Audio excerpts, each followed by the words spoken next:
ജീവിതത്തിൽ എപ്പോഴും എല്ലാത്തിലും എല്ലാ കാര്യത്തിലും വിജയിച്ചിട്ട് മാത്രമുള്ള ആരെയും എൻ്റെ ജീവിതത്തിൽ ഞാൻ കണ്ടിട്ടില്ല. നമ്മുടെ ആരുടെയും ജീവിതത്തിൽ നമ്മൾ കണ്ടു കാണാൻ വഴിയില്ല. ജീവിതത്തിൽ പരാജയങ്ങളുണ്ടാവും.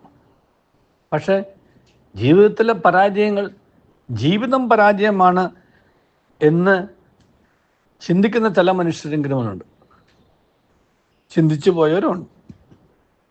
അങ്ങനെ ജീവിതത്തിലെ പരാജയങ്ങൾ ജീവിതം പരാജയമാണ് എന്നതിന് അപ്പുറത്തേക്ക്, അല്ലെങ്കിൽ എന്നതിന് പകരം അത് ജീവിതത്തെ വിജയിപ്പിക്കാനുള്ള ചവിട്ടുപടിയാണ് എന്നും, അങ്ങനെ ഞാനിനിയും ചവിട്ടി കയറേണ്ട പടികളുണ്ട് എന്ന് ഉള്ള ചിന്തയും മാത്രമേ ജീവിതത്തിൽ നമ്മെ പിടിച്ചു നിർത്തുകയുള്ളൂ. അത് നമ്മൾ ആശയെന്നോ പ്രതീക്ഷയെന്നോ പ്രത്യാശയെന്നോ എന്ത് പേര് കൊടുത്താലും തെറ്റില്ല. The best is yet to come. ഇനിയും നല്ലത് വരാനിരിക്കുന്നേ ഉള്ളൂ. And there are more things for me to see. ഇനിയും പലതും ഞാൻ കാണാനിരിക്കുന്നേ ഉള്ളൂ. അപ്പം കാണാനിരിക്കുന്നവ കാണേണ്ടതും നല്ലത് കാണേണ്ടത് ഇനിയും നാളെയാണെന്നുള്ള പ്രതീക്ഷയും ജീവിതത്തിൽ നമുക്ക് വെച്ച് പുലർത്താൻ കഴിയണം. അങ്ങനെ കഴിയുമ്പോൾ മാത്രമേ നമുക്ക് ജീവിതത്തിൽ പിടിച്ച് നിൽക്കാൻ സാധിക്കുകയുള്ളൂ. പിടിച്ച് നിൽക്കുക എന്നതും കൈ വിടാതെ നോക്കുക എന്നുള്ളതും വളരെ പ്രധാനപ്പെട്ട കാര്യങ്ങളാണ്. പിടിച്ചു നിൽക്കാൻ നമുക്ക് ഒരുപാട് കാരണങ്ങളുണ്ടാവണം. പിടിവിടാനായിട്ട് ഒരു കാരണം മതി. ആ പിടിവിടാനുള്ള ഒരു കാരണത്തെ പിടിച്ചു നിൽക്കാനുള്ള 99 കാരണത്തെക്കാളും വലുതായിട്ട് കാണുന്ന ചിലരെയും നമുക്കറിയാം. അവർ എൻ്റെ അഭിപ്രായത്തിൽ തോൽക്കാൻ പഠിക്കാത്തവരാണ്. ജീവിതത്തിൽ തോൽക്കാനും നമ്മുടെ കുഞ്ഞുങ്ങളെ നമ്മൾ പഠിപ്പിക്കണം. തോൽവി ജീവിതത്തിൻ്റെ തോൽവിയല്ല എന്നും, തോൽവി ജീവിതത്തിൻ്റെ ഭാഗമാണെന്നും, ഓരോ തോൽവിയും വിജയത്തിലേക്കുള്ള ഡബിൾ സ്റ്റെപ്പാണ്, ഇരട്ട ചവിട്ടുപടിയാണ് എന്നുള്ള ആ ഒരു ഊർജം നമുക്ക് നമ്മോട് തന്നെ നൽകാനും നമുക്ക് മറ്റുള്ളവർക്ക് കൊടുക്കാനും കഴിഞ്ഞാൽ ഒരുപാട് പേര് നമുക്ക് പിടിച്ച് നിർത്താൻ പറ്റും. പിടിച്ച് നിൽക്കുന്ന പോലെ പ്രധാനപ്പെട്ടതാണ് പിടിച്ച് നിർത്തുക എന്നുള്ളത്. ഈ പിടിച്ച് നിർത്തുന്നത് ഈ പ്രത്യാശയാണ്. പ്രത്യാശ എപ്പോഴും അവനവന് സ്വന്തമായി ലഭിക്കണമെന്നില്ല. ആ പ്രത്യാശ ലഭിക്കുന്നത് ദൈവത്തിൽ വിശ്വാസമുള്ളവരാണെങ്കിൽ തീർച്ചയായിട്ടും ആ ദൈവം അവർ പ്രത്യാശ നൽകും. കാരണം എൻ്റെ ജന്മം എൻ്റെ അവകാശമായിരുന്നില്ല, അത് ദൈവത്തിൻ്റെ ദാനമായിരുന്നു. അങ്ങനെയാണെന്നുണ്ടെങ്കിൽ ആ ജന്മത്തിൻ്റെ അന്ത്യം കുറിക്കാനുള്ള അവകാശവും ജന്മം നൽകിയവൻ്റേതാണ് എന്നുള്ള ഒരു തിരിച്ചറിവാണ് ആ ദൈവത്തെങ്കിലേക്ക് നോക്കി പ്രത്യാശയോടെ ജീവിക്കുക എന്നുള്ളത്. ദൈവം തിരിച്ച് വിളിക്കുന്നത് വരേക്കും അത് ഞാൻ തിരിച്ച് ഏൽപ്പിക്കാൻ തക്കവണ്ണം എൻ്റെ ജീവിതത്തെ ഞാൻ ജീവിച്ച് പൂർത്തിയാക്കുമ്പോഴാണ് അതിൻ്റെ അന്ത്യം ഉണ്ടാകുന്നത്.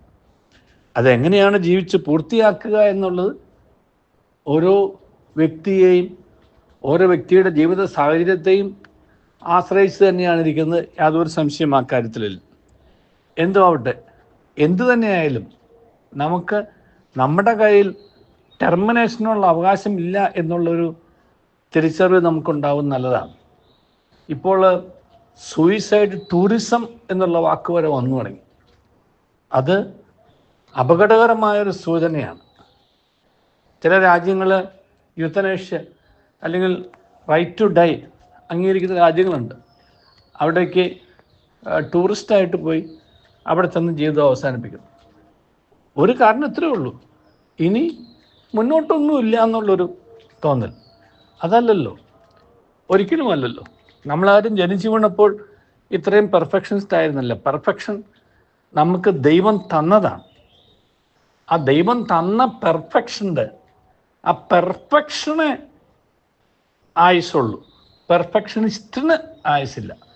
പെർഫെക്ഷനിസ്റ്റിന് തിരിച്ചു കൊടുക്കാവുന്ന, വിശ്രമിച്ച് തിരിഞ്ഞു നോക്കാവുന്ന സമയത്തേക്കും വേണ്ടിയിട്ടുള്ളതാണ് നമുക്ക് തരുന്ന പെർഫെക്ഷൻ എന്നുള്ള തിരിച്ചറിവുണ്ടായി കഴിഞ്ഞാൽ പിന്നീട് നമുക്ക് വെറുതെ ഇരുന്നാൽ മതി.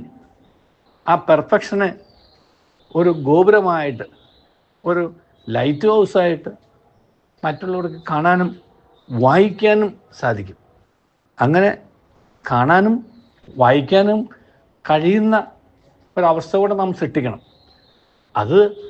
അതാണ് യഥാർത്ഥത്തിൽ ജീവിതത്തിൻ്റെ നല്ല ഒരു മുന്നോട്ടുള്ള ഗതി എന്ന് പറയുന്നത്. അത് ഒരു വശമാണ്. രണ്ടാമത്തേതാണ് ഈ പിടിച്ചു നിർത്തുന്ന വശവും കൈ വിടാതെ നോക്കുന്ന വശവും. കൈ വിടാതെ കാത്തു സൂക്ഷിക്കാനും പിടിവിട്ടു പോകാതെ പിടിച്ചു നിർത്താനും കഴിയുന്ന ആ ദൈവിക ചിന്തയും അതുപോലെ ആത്മബലം കൊടുക്കാൻ കഴിയുന്ന കുടുംബചിന്തയും അതേപോലെ പിടിച്ചു നിർത്തുന്ന ബന്ധുബലമോ സുഹൃത്ത് ബലമോ ഒക്കെ നമുക്ക് ആവാൻ കഴിഞ്ഞാൽ ഒരാളും പിടിവിട്ടു പോവില്ല, കൈവിട്ടു പോവില്ല എന്നാണ് എൻ്റെ ഒരു തോന്നൽ. അഫ്കോഴ്സ് ഇതിനെല്ലാം ഒരു എക്സെപ്ഷൻസ് വരുന്ന ചില രംഗങ്ങളുണ്ട്. പക്ഷേ തോൽക്കാനും നമ്മൾ പഠിക്കണം, തോൽക്കാനും നമ്മുടെ കുട്ടികളെ പഠിപ്പിക്കുകയും ചെയ്യണം. തോൽവി ജീവിതത്തിൻ്റെ ഭാഗമാണെന്നും തോൽവി ജീവിതത്തെ പരാജയമാക്കി മാറ്റുന്നില്ല എന്നും വിജയത്തിലേക്കുള്ള ചവിട്ടുപടിയാണ്. ദൈവം നമ്മെ അനുഗ്രഹിക്കട്ടെ. നല്ലൊരു ദിവസം എല്ലാവർക്കും